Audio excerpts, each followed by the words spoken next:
Баршаңызға қайырлы күн. Сіздер мен Айгерім Бозбек. Бүгін сіздерге өте оңай, құрамында аз зат кететін, тіпті кішкентай қыздар да жасай беретін пирогтың рецептімен бөлісетін боламын.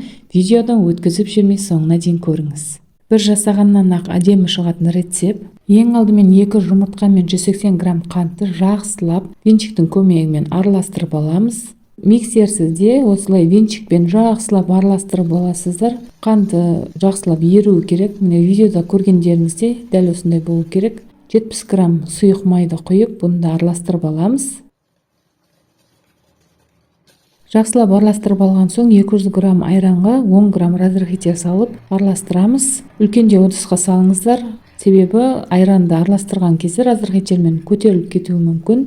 Жақсылап араластырып алған соң, ұнды міндетті түрде електен өткізіп алыңыздар. Ұнды салған кезде аз-аздан салып отырыңыздар. Ешқандай түйіршік қалмауы керек, әйтпесем қамырыңыз дұрыс көтерілмей қалуы мүмкін.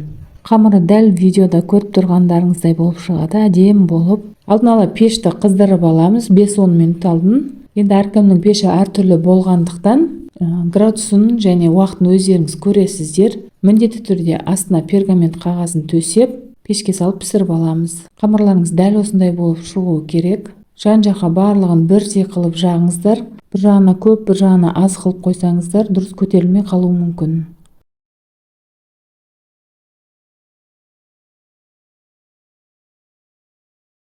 Піскен-піспегендігін осылай көріп алсаңыздар да болады. Пирогымыз дайын, дастарханға ұсына берсеңіздер болады. Дәл осы рецепт бойынша жасап көріңіздер. Сіздерге де ұнайтынына сенімдімін. Егер де менің арнама тіркелмей көріп жатсаңыз, тіркеліп алуды ұмытпаңыз.